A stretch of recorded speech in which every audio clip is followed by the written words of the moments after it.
আৰু ক'বাত যে বিহালীত তেওঁলোকে মাত্ৰ য'ত বিজেপি ভাবিছিল কিছুমানে চেনেলত কৈছিলে 20,000 25,000 30,000 ভোটত ওলাই যাব আজি ক'বাত না ক'বাত এই বিজয় মাৰ্জিন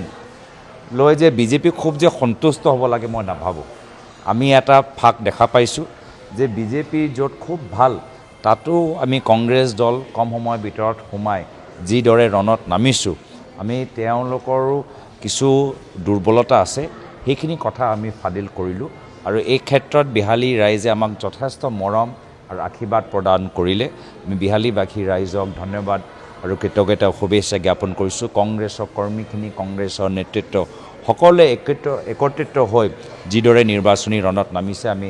কংগ্ৰেছ নেতৃত্বকো আমি ধন্যবাদ আৰু কৃতজ্ঞতা জ্ঞাপন কৰিছোঁ আৰু ভৱিষ্যত আমি যি ফাক আজি দেখা পাইছোঁ বিজেপি দলৰ মাজত বিশেষকৈ উত্তৰ অসমত সেই ফাকটো আমি আগন্তুক দিনত আৰু বৃদ্ধি কৰিম আৰু বহল কৰিম আৰু কংগ্ৰেছ দল মই ভাবিছোঁ মাত্ৰ এটা আৰম্ভণিহে কৰিছোঁ উত্তৰ অসমত বিহালী নিৰ্বাচনৰ জৰিয়তে আগন্তুক দিনত আৰু শক্তিশালী আৰু সক্ৰিয় আমি কংগ্ৰেছ দলটোক উত্তৰ অসমত আমি কৰিবলৈ যামগৈ মই প্ৰথমতে যেতিয়া নিউজটো চালোঁ যে প্ৰথম 2-3 ৰাউণ্ডত আমি 1,000 2,000 3,000 ৰাউণ্ড পিছ পৰি গ'লোঁ তেতিয়া মই ভাবিলোঁ যে হ'ব পাৰে নেকি যে যোৱা নিৰ্বাচনৰ জৰিয়তে আকৌ আমি 22,000 23,000 ভোটত পৰাজিত হ'ম নেকি কিন্তু লাষ্টত গৈ যেতিয়া দেখিলোঁ কি নহয় 8,000 8,000 9,000 তেতিয়া ক'বাত নে ক'বাত আমাকো লাগিছে কি যদিও অংকৰত তেওঁলোকৰ জয় হৈছে কিন্তু আমি সাহসেৰে ক'ব পাৰোঁ যে কংগ্ৰেছ দলৰ ফলাফল বা কংগ্ৰেছ দলৰ পাৰফৰ্মেঞ্চ কংগ্ৰেছ দলৰ ভূমিকা বিহালী সমষ্টিত যথেষ্ট ভাল ইয়াৰ লগতে মই ক'বলৈ বিচাৰোঁ যে চামগুৰি সমষ্টিটো মই নজৰ দি আছোঁ চামগুৰি সমষ্টিটো আজি যি ইংগিত পাই আছোঁ যথেষ্ট ভাল ঢলাইটো আপোনালোকে দেখা পাইছে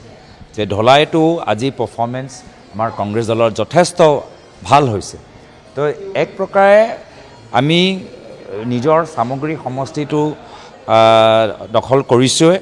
আৰু বিহালী আৰু ঢলাইত য'ত আমাৰ বিধায়ক নাছিল য'ত আমাৰ কংগ্ৰেছ দলৰ স্থিতি ভাল নাছিল এই দুটা সমষ্টিত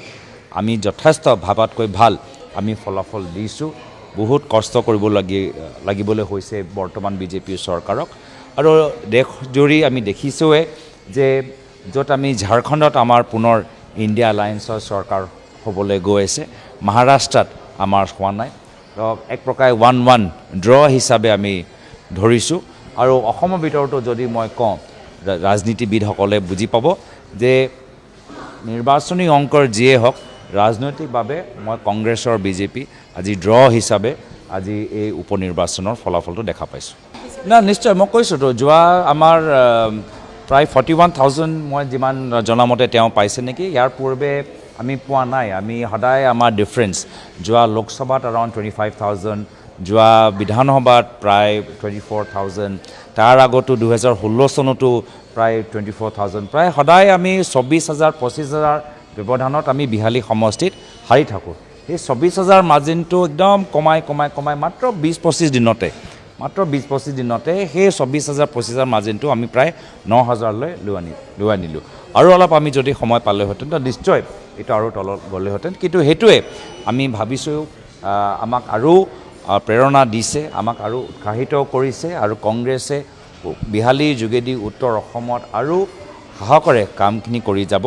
আৰু বিহালী ঢলাই আৰু চামগুৰিটো আজি ইমান আমাৰ লোকৰ ওপৰত হেঁচা চৰকাৰৰ প্ৰশাসনসকলে দেখিছে যে প্ৰশাসনে গোটেই সময়ত একপক্ষ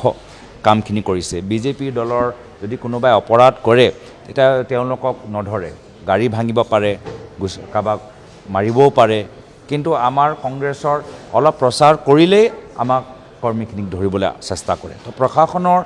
পৰা ইমান হেঁচা প্ৰয়োগ কৰাৰ পিছতো বিহালীত এনেকুৱা অৱস্থা ঢলাইত এনেকুৱা অৱস্থা চামগুৰিত আমি কমফৰ্টেবলি আমি জিকিম আৰু সমগ্ৰ ভাৰতৰ ভিতৰত দেখিছেই যে ঝাৰখণ্ডতো গৈ কিমান তেওঁলোকে চেষ্টা কৰিছে কিন্তু ঝাৰখণ্ডত খুব কমফৰ্টেবলি আমি জিকিছোঁ হয় মহাৰাষ্ট্ৰত যদি আমাৰ ফলাফল আৰু অলপ ভাল হ'লেহেঁতেন তো আমি আজি ক'ব পাৰিলোহেঁতেন যে আজিৰ দিনত আজি কংগ্ৰেছ দল ওপৰলৈ ওলাই আহিছে বিজেপি দলটো মহাৰাষ্ট্ৰৰ কথাই ক'ব বেলেগৰ কথা নক'ব কিন্তু সামূহিকভাৱে যদি আমি চাওঁ যিসকলে গ্ৰাউণ্ডত মাটিৰ লগত জড়িত আজি ড্ৰ হিচাপে মই লৈছোঁ আজি না তেওঁ বেছি সন্তুষ্ট পাৰে না আমিও বেছি সন্তুষ্ট হ'ব পাৰোঁ কিন্তু হয় এটলিষ্ট মই বিহালী সমষ্টি ফলাফলৰ সম্পূৰ্ণ দায়িত্ব মই লৈছোঁ চাওক তেওঁ কৈ থাকিব পাৰে আমাৰ কথাটো হ'ল যে বিহালী সমষ্টিত বহুত কথাখিনি মুখ্যমন্ত্ৰীক কৈছিল মুখ্যমন্ত্ৰী হিমন্ত বিশ্ব শৰ্মা ডাঙৰীয়া বিহালীত সমষ্টিত গৈ ক'লে যে আমি গোটেই সম্পূৰ্ণ বিহালী সমষ্টি ৰাইজৰ যে ৰাস্তা যে সমস্যা সেই ৰাস্তা আমি কামবোৰ কৰিম আমি সেই তাৰ ওপৰত আমি জোৰ দিম যে কামখিনি কেতিয়া হ'ব চৰকাৰৰ এজন মন্ত্ৰী বিহালী সমষ্টি মাছমৰীয়াৰ মানুহখিনিক তেওঁলোকক কোৱা গৈছিল যে তেওঁলোকৰ চাৰ্টিফিকেটবোৰ তেওঁলোকে পাব যে তেওঁলোকে মাছ মাৰোঁতে যে একো অসুবিধা নহয় সেইখিনি কাম সোনকালে হ'ব লাগে তাৰ কাৰণে আমি জোৰ দিম তো বিজেপি দল আমাক ব্যক্তিগতভাৱে আমাক সমালোচনা কৰি থাকক কিন্তু আমি ৰাইজৰ হৈ যিখিনি দাবী বিজেপিয়ে নিৰ্বাচনৰ সময়ত দিছিল বিশেষকৈ বিহালী অঞ্চলত সেইখিনি দাবী আখৰে আখৰে পালন কৰিবলৈ আমি তেওঁলোকক বাধ্য কৰাম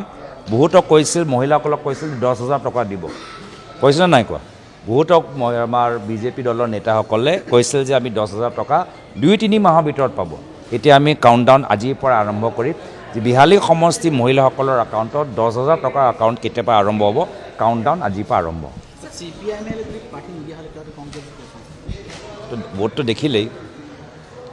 ভোটৰ ক্ষেত্ৰতো চব স্পষ্ট হৈ গ'লতো মই ভাবোঁ যে আজি আমাৰ যি সিদ্ধান্ত হ'ল আজি ভোটৰ জৰিয়তে আমাৰ যে সিদ্ধান্ত সঠিক আছিল কংগ্ৰেছৰ সিদ্ধান্ত যে আমি একজন শক্তিশালী প্ৰাৰ্থীগৰাকী জয়ন্ত বৰা ডাঙৰীয়া কংগ্ৰেছৰ চিনত আমি আগবঢ়াওঁ সেই সিদ্ধান্তটো সঠিক আজি আমাৰ এই নিৰ্বাচনৰ ভোটৰ ফলাফলে প্ৰমাণ কৰি দিছে